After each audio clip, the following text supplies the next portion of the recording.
Hello students, last class में आप पढ़ रहे थे हाइड्रोकार्बन एल्केन से आरएक्स बनाने की विधि, जिसमें हमने क्रिया पढ़ी थी मेथेन के मुक्त मूलक क्लोरीनीकरण से किस प्रकार से कौन कौन से उत्पाद प्राप्त होते हैं। और लास्ट में एक प्रश्न हमने छोड़ा था और वो प्रश्न था कि क्या प्राप्त होगा यदि मेथेन का मुक्त मूलक क्लोरीनीकरण किया जाए, लेकिन उसमें ऑप्शन कुछ ऐसे थे जो हम समझ नहीं पा रहे थे। तो उनका आज सॉल्यूशन करते हैं कि आंसर एथेन, प्रोपेन और ब्यूटेन में एथेन कैसे प्राप्त हो सकता है उप उत्पाद के रूप में मेथेन के क्लोरीनीकरण से। तो चलो एक बार फिर आप उस क्रिया को लिख के देखो कि CH4 + Cl2 प्रकाश सनलाइट है ना, और यहाँ पे क्या बना था शुरू में CH3Cl HCl। फिर जब ये क्रिया आगे बढ़ेगी, एक्सेस क्वांटिटी जो क्लोरीन की होगी, अधिक मात्रा जो क्लोरीन की होगी, वो पुनः क्रिया करती है और इसके एक एक करके इसके हाइड्रोजन परमाणुओं का प्रतिस्थापन होता रहता है। तो CH2Cl2 भी बनेगा, फिर वापस Cl2 प्लस प्रकाश होगा HCl, तो ये बनेगा CHCl3, और फिर वापस Cl2 प्लस प्रकाश होगा, तो देखिए ये बनेगा CCl4 HCl। तो मेरे बच्चों इसकी क्रिया विधि देखिए, आप इसकी मैकेनिज्म देखिए,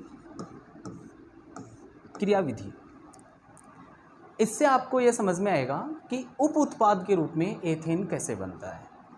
एक शब्द जो कल की क्लास में आपने सुना था, मुक्त मूलक हैलोजनीकरण। तो ये मुक्त मूलक क्रिया विधि जो चल रही है, ये किस प्रकार यहाँ संपन्न होती है। तो मुक्त मूलक क्रिया विधि में मुक्त मूलक बनते हैं, जो मध्यवर्ती स्पीसीज होते हैं वो मुक्त मूलक होते हैं इसकी क्रिया विधि में, इसलिए इस क्रिया विधि को मुक्त मूलक क्रिया विधि कहते हैं। अब देखिए, मुक्त मूलक आप जानते हो कि समांश विदलन से बनते हैं, कि जो बॉन्ड होता है तो उसका समांश विदलन होता है, तो उस समांश विदलन से मुक्त मूलक बनते हैं। तो शुरुआत कैसे होती है वो आप देखिए। सबसे पहले पद में जिसे हम कहते हैं प्रारंभन, देखिए प्रारंभन पहला पद जो होता है, प्रथम पद, ये प्रथम पद है ना, इसको हम प्रारंभन, इस नाम से भी कुछ हिंट हमें मिल रही हैं कि अभिक्रिया को प्रारंभ करने वाला पद, जिसमें अभिक्रिया स्टार्ट होती है। तो प्रारंभन में क्या होता है कि जिस पात्र में आपने क्लोरीन और मेथेन को एक जगह रख रखा है मिश्रित करके, जब सूर्य का प्रकाश उन पर गिरेगा तो उसमें जो क्लोरीन होगा ना, क्लोरीन Cl2, उस Cl2 का Cl सिंगल बॉन्ड Cl ये वाला बंध होता है सहसंयोजी, वो समांश विदलन से टूटेगा और क्लोरीन मुक्त मूलक बनेंगे। तो वो मैं यहाँ आपको लिख करके बता रहा हूँ कि सबसे पहले जो Cl2 है वो देखो, ये Cl2 है। अब जो सूर्य का प्रकाश है, उस सूर्य के प्रकाश से जो एनर्जी इसे मिलेगी, उस एनर्जी से ये बॉन्ड टूटेगा। चूँकि दोनों की विद्युत ऋणता समान है, क्लोरीन क्लोरीन सेम परमाणु है, तो जब बंध टूटेगा तो ये अपना इलेक्ट्रॉन ग्रहण करेगा और ये अपना इलेक्ट्रॉन ग्रहण करेगा। तो इसको बेटा ऐसे फिश हुक से दिखाया जाता है। ये फिश हुक देखो, ये है ना, ये फिश हुक लगाया। इसका अर्थ होता है कि बंध के जो दो इलेक्ट्रॉन हैं बॉन्डेड आबंधित, उनमें से एक इलेक्ट्रॉन इस परमाणु के पास जा रहा है और दूसरा इसके पास जा रहा है। तो अब ये बंध टूटेगा और उसके टूटने का कारण क्या होगा, ये फोटोन सूर्य से मिलने वाले, ठीक है ना, H यहाँ लिख रहा हूँ मैं। और अब देखिए, क्लोरीन पर मुक्त मूलक, अकेला इलेक्ट्रॉन मुक्त मूलक। आप कहेंगे सर टोटल संयोजी कोष में क्लोरीन के 7 इलेक्ट्रॉन होते हैं, तो बेटा 7 में से 3 तो एकाकी युग्म है ना, इसमें देखो, एक एकाकी युग्म, दूसरा एकाकी युग्म और ये तीसरा।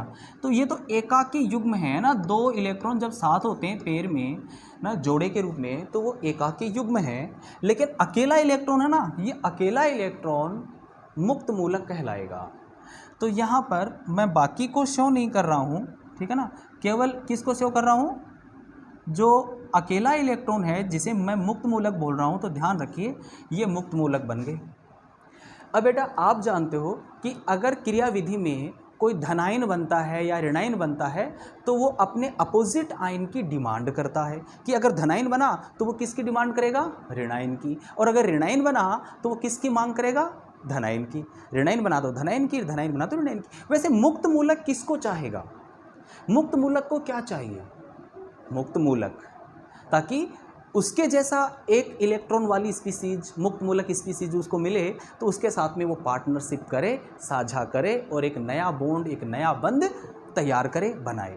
तो इसके लिए अब जहाँ जिस हम कहें टेस्ट ट्यूब में ये मेथेन और Cl2, यहाँ पे मेथेन और Cl2 मिले हुए हैं ना, और सनलाइट में इसको रखते हैं, तो प्रारंभिक स्टेप में जिसे हम प्रारंभन कह रहे हैं, क्लोरीन मुक्त मूलक बन गए। अब यहाँ क्लोरीन मुक्त मूलक बन गए इसमें, तो वो क्लोरीन मुक्त मूलक अब किससे टक्कर करेंगे, CH4 से, क्योंकि वो दोनों ही था वहाँ पे। अब CH4 से जब टक्कर होगी तो देखिए CH4 प्लस Cl मुक्त मूलक, तो क्लोरीन मुक्त मूलक और जो मेथेन है इनकी पारस्परिक क्रिया से यहाँ क्या बनेगा प्रारंभिक स्टेप में। तो बेटा CH4 को कुछ ऐसा लिख करके देखो आप कि ये CH4 है, ओके। और अब इस CH4 से जब क्लोरीन मुक्त मूलक टक्कर करेगा तो इसमें से चार जो बंध हैं कार्बन के, उसमें से किसी भी एक बंध का समान विदलन होगा और वो इसकी डिमांड से, इसकी मांग से, क्लोरीन मुक्त मूलक की मांग से, तो जैसे मैं कहूँ कि ये बंध टूटे तो इसका एक इलेक्ट्रॉन तो आ गया कार्बन के पास, एक इलेक्ट्रॉन चला गया हाइड्रोजन के पास, ठीक है। तो जो हाइड्रोजन मुक्त मूलक बनेगा वो हाइड्रोजन मुक्त मूलक इस क्लोरीन मुक्त मूलक से मिलकर क्या बना लेगा, HCl, क्योंकि H मुक्त मूलक यहाँ से निकलेगा CH4 में से और क्लोरीन मुक्त मूलक पहले से ही मौजूद हो गया है इसके समांश विदलन से, तो दोनों मिलकर के क्या बनाएंगे, HCl। लेकिन HCl बनेगा तो साथ में बताओ एक इलेक्ट्रॉन इस बंध का कार्बन पे जाएगा तो ये बची हुई स्पीसीज क्या होगी, बची हुई स्पीसीज, इसके बारे में सोचो आप सोच रहे हैं कि सर एक कार्बन 3 हाइड्रोजन और कार्बन पर एक इलेक्ट्रॉन, ऐसा ही होगा ना। चलो मैं लिखता हूँ CH3 मुक्त मूलक, CH3 मुक्त मूलक, मेथिल मुक्त मूलक। तो देखिए 3 हाइड्रोजन में से 4 में से एक निकल गया तो CH3 और एक कार्बन पे इलेक्ट्रॉन बच गया है तो ये CH3 मेथिल मुक्त मूलक बन गया है। अब देखिए ये मेथिल मुक्त मूलक आगे अभिक्रिया को कैसे आगे बढ़ाता है, क्योंकि मेथिल मुक्त मूलक है वो Cl2 अणु से मिलकर के और CH3Cl बनाएगा, जैसे ये CH3 मुक्त मूलक है यहीं पर, ठीक है। अब जो प्रकाश की उपस्थिति में Cl2Cl मुक्त मूलक में कन्वर्ट नहीं हो पाए हैं उनके साथ में ये क्रिया करेगा और डायरेक्ट इस क्लोरीन मुक्त मूलक से भी जुड़ सकता है। लेकिन एक बार अगर कुछ क्लोरीन मुक्त मूलक बन गए तो फिर क्रिया आगे से आगे संचरित होती रहती है। तो अब देखिए इसकी डिमांड से क्लोरीन अणु में ये वाला बंध टूटेगा और इससे जो क्लोरीन मुक्त मूलक मिलेगा वो इससे जुड़ेगा CH3Cl, इसका एक इलेक्ट्रॉन और इस अणु के यहाँ से इस बंध के टूटने से एक इलेक्ट्रॉन जो क्लोरीन पर आएगा मुक्त मूलक वो इसके मुक्त मूलक से मिलकर के और ये बॉन्ड बनाएगा तो ये बन जाएगा CH3Cl। लेकिन आप कहेंगे सर एक अकेला क्लोरीन मुक्त मूलक भी तो बन रहा है, हाँ बन रहा है, ये तो जरूरी है आगे क्रिया को संचरित करने के लिए। तो देखिए संचरण पद में क्या होता है,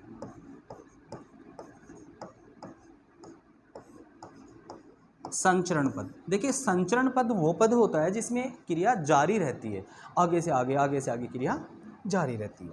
तो देखिए हम क्या बना चुके हैं यहाँ पर CH3Cl और क्लोरीन मुक्त मूलक भी वहाँ पर पड़े हैं। आप जरा सोचिए CH3Cl और क्लोरीन मुक्त मूलक जब आपस में क्रिया करेंगे तो क्लोरीन मुक्त मूलक इसका हाइड्रोजन हटाएगा ना यहाँ से, और हाइड्रोजन हटने के चांसेस क्या हैं, चलो मैं एक बार फिर बता रहा हूँ, इस CH3 को आप यूँ सोचिए, ऐसा देखो, ये चीज़ जो है ना ये ऐसे ही है। अब ये क्लोरीन मुक्त मूलक है, आप यहाँ देखिए, ये मान लो ये क्लोरीन मुक्त मूलक है, तो ये इस कार्बन से जुड़े जो 3 हाइड्रोजन हैं, इनमें से किसी भी एक हाइड्रोजन का समान विदलन से यहाँ बंध तोड़ेगा, एक इलेक्ट्रॉन ये, एक इलेक्ट्रॉन ये, और यहाँ हाइड्रोजन मुक्त मूलक जो बनेगा वो हाइड्रोजन मुक्त मूलक इस क्लोरीन मुक्त मूलक से मिलकर के क्या बना लेगा, HCl। ठीक है, HCl। लेकिन अब एक इलेक्ट्रॉन कार्बन पर भी तो गया है, तो ये बची हुई स्पीसीज के बारे में सोचो, ये बची हुई स्पीसीज क्या होगी, तो आप कहेंगे सर ये तो हो गया CH2Cl, कार्बन पे मुक्त मूलक, तो CH2Cl। ठीक है ना, देखो ये मुक्त मूलक।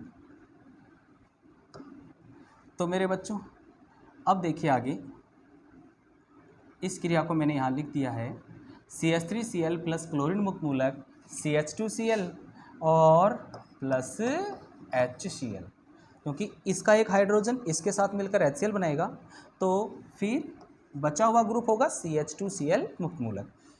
अब इस CH2Cl मुक्त मूलक, अच्छा बच्चों बोर मत होइए, आप देखिए हम पढ़ क्या रहे हैं, अपना उद्देश्य मत भूलिए, हम पढ़ रहे हैं जो क्रिया विधि है, मुक्त मूलक क्रिया विधि, उसको, उसका प्रारंभिक पद हमने पढ़ा जिसको हमने प्रारंभन कहा था, उसमें 2 प्रकार के मुक्त मूलक बनते हैं, याद रखिए, एक तो क्लोरीन मुक्त मूलक बनते हैं और एक मेथिल मुक्त मूलक बनता है।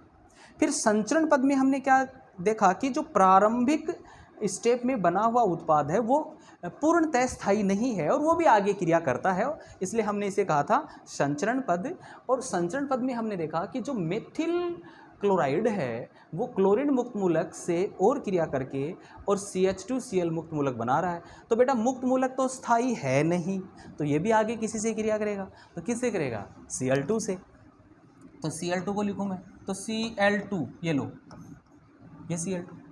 तो अब बताइए इसकी मांग क्या होगी Cl2 से, मुक्त मूलक की, तो इस बंध का विदलन कैसा होगा, समान, सम अंश है ना, समान भाग, तो एक इलेक्ट्रॉन ये लेगा और एक ये लेगा, तो यहाँ का जो क्लोरीन मुक्त मूलक होगा वो इस कार्बन मुक्त मूलक से जुड़ेगा, तो बताओ क्या बनेगा, CH2 तो है ही, एक क्लोरीन और जुड़ जाएगा तो क्या बन जाएगा, CH2Cl2, और ये अकेला क्लोरीन, तो ये फिर क्लोरीन मुक्त मूलक। तो समझ में आ रहा ना, मैंने पहला उत्पाद क्या लिखा था, CH3Cl, देखो ये बन गया, दूसरा उत्पाद क्या लिखा था, CH2Cl2, देखो ये बन गया, इसका मतलब CHCl3 और CCl4 बनने अभी बाकी हैं क्रिया विधि में, हाँ यस। अब बताइए ये दोनों स्पीसीज कहाँ हैं, उसी टेस्ट ट्यूब में, क्रिया तो वही हो रही है उस प्रकनली में जहाँ हमने मेथेन और क्लोरीन को साथ रखा है प्रकाश की उपस्थिति में, सूर्य प्रकाश में। तो ये क्लोरीन मुक्त मूलक इस CH2Cl2 से पुनः क्रिया करेगा, CH2Cl2 प्लस क्लोरीन मुक्त मूलक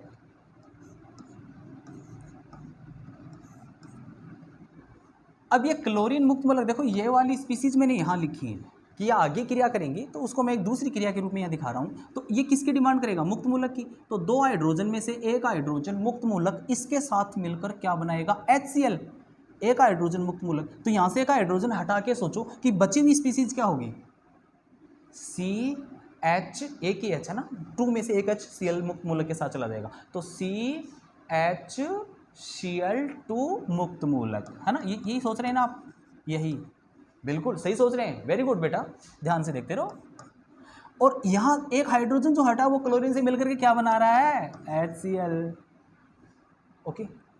अच्छा जी, ये भी मुक्त मूलक बन गया, तो ये कौन सा स्थायी है, नहीं, क्रिया वही हो रही है, फिर क्या होगा, फिर वही होगा कि वो क्लोरीन अणु से क्रिया करेगा, CHCl2 मुक्त मूलक प्लस Cl2, मैं चाहूँ तो ऐसे लिखूँ, लेकिन मैं ऐसे लिखूँगा नहीं, मैं इसको ऐसे लिख रहा हूँ, बॉन्ड दिखा करके ये लो, ये भी Cl2 ही तो है, इतने समझदार हम हैं, है ना। तो यहाँ से इस बंध का फिर क्या होगा, समान विदलन, फिर एक क्लोरीन मुक्त मूलक बनेगा, वो तो कार्बन मुक्त मूलक से जुड़ेगा, तो 2 क्लोरीन पहले से जुड़े हुए हैं, एक क्लोरीन और जुड़ जाएगा, तो कितने क्लोरीन हो जाएंगे इस पर, 3, और एक हाइड्रोजन, तो क्या बन रहा है, CHCl3। सोचो, CH और क्लोरीन मुक्त मूलक कार्बन से जुड़ेगा तो Cl3। हाँ, ये क्लोरीन मुक्त मूलक तो शेष रह गया ना यहाँ वाला, फिर क्लोरीन। अब मेरे बच्चों 3 उत्पादों तक तो हम पहुँच चुके हैं कि ये देखिए इस क्रिया में जो बन रहे थे शुरू में CHCl3, यहाँ तक देखो ये CHCl3 हम बना चुके हैं। अब CCl4 कैसे बनेगा कि यही क्लोरीन मुक्त मूलक जब इसी पर अटैक करेगा तो CHCl3 प्लस क्लोरीन मुक्त मूलक, तो ये क्या बनाएगा माइनस HCl, क्योंकि यहाँ का हाइड्रोजन निकाल कर ले जाएगा तो ये बचा हुआ CCl3 मुक्त मूलक और ये बनेगा HCl। अब CCl3 मुक्त मूलक ये भी स्थायी नहीं है ना, तो ये क्या करेगा फिर क्लोरीन अणु से, तो Cl2 लिखूं,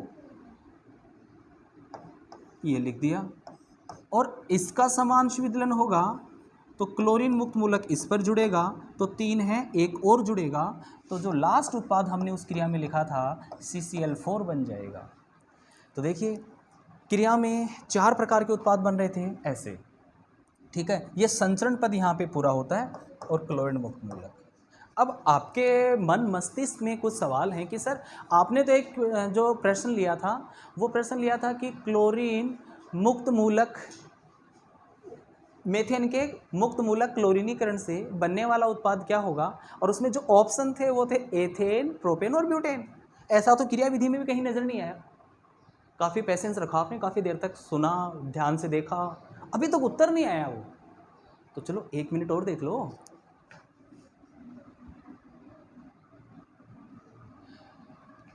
प्रारंभन और संचरण 2 पद आप पढ़ चुके हैं। अब लास्ट जिसका नाम है समापन पद, कार्यक्रम का समापन करते हैं ना, आज की क्लास का भी समापन ही हो रहा है, ये मान ली लास्ट स्टेप। और उसमें आप जरा सोचो कि पहले पद में क्या होता है। देखो समापन पद में कि जो मुक्त मूलक बनते हैं उनके आपस में टकराने की जो संभावना है वो उस पर हम विचार करते हैं। तो सर्वाधिक मात्रा में बनने वाले मुक्त मूलक जो प्रारंभिक पद में बनते हैं वही होते हैं। तो प्रारंभिक पद में 2 प्रकार के मुक्त मूलक बनते हैं। देखो एक बार फिर यहाँ से देखो ये, ठीक है, मेथिल मुक्त मूलक और एक ये क्लोरीन मुक्त मूलक। क्लोरीन हालांकि ऊपर है, इससे ऊपर देखो ये रहा, ये क्लोरीन मुक्त मूलक और ये मेथिल मुक्त मूलक, ये प्रारंभन पद में बनने वाले मुक्त मूलक हैं। तो देखिए समापन पद में क्या होगा, इन मुक्त मूलकों के आपस में टकराने की संभावना पर विचार करते हैं कि अगर 2 प्रकार के मुक्त मूलक यहाँ इस टेस्ट ट्यूब में हैं और वो दोनों आपस में अगर टक्कर करें तो उसकी प्रायिकता क्या है। तो जो मैथमेटिक्स वाले स्टूडेंट हैं तो प्रायिकता का नाम आते वो तो समझ गए होंगे कि प्रोबेबिलिटी जो होती है इसके आपस में टकराने की वो कितने टाइप की हो सकती है कि क्लोरीन और मेथिल मुक्त मूलक हैं तो हो सकता है कि क्लोरीन और मेथिल आपस में टकराएं, या हो सकता है कि क्लोरीन क्लोरीन से टकराए, या हो सकता है कि मेथिल मेथिल से टकराए। तो कितने तरह की संभावनाएं हैं, 3। तो मैं पहली संभावना पर समापन पद में यहाँ पे लिखता हूँ कि अगर मेथिल मुक्त मूलक क्लोरीन मुक्त मूलक से टक्कर करे तो बनने वाला उत्पाद होता है CH3Cl। लेकिन अगर ऐसा भी तो हो सकता है कि उस टेस्ट ट्यूब में जो मेथिल मुक्त मूलक हैं वो परस्पर ही टक्कर कर लें और जब आपस में टकराएंगे तो दोनों आपस में बॉन्ड क्रिएट करेंगे और इससे बनने वाला उत्पाद होगा CH3 सिंगल बॉन्ड CH3। तीसरी संभावना कि क्लोरीन और क्लोरीन मुक्त मूलक आपस में टकराएंगे तो वो क्या बनाएंगे, Cl2 बनाएंगे। तो आपका वो सवाल जिसमें आंसर था कि उप उत्पाद बाई प्रोडक्ट ये कैसे बन सकता है, तो आज इस क्लास में आपने देखा कि अगर ऑप्शन में एथेन भी है तो वास्तव में मेथेन के मुक्त मूलक क्लोरीनीकरण से एथेन उप उत्पाद के रूप में बनता है। ये करेक्ट बात है और इसका आंसर ये इसलिए होता है, ठीक है। तो ये इस क्रिया की क्रियाविधि मैंने आपको बताई है। ओके बेटा, थैंक यू। आज की क्लास में बस इतना ही।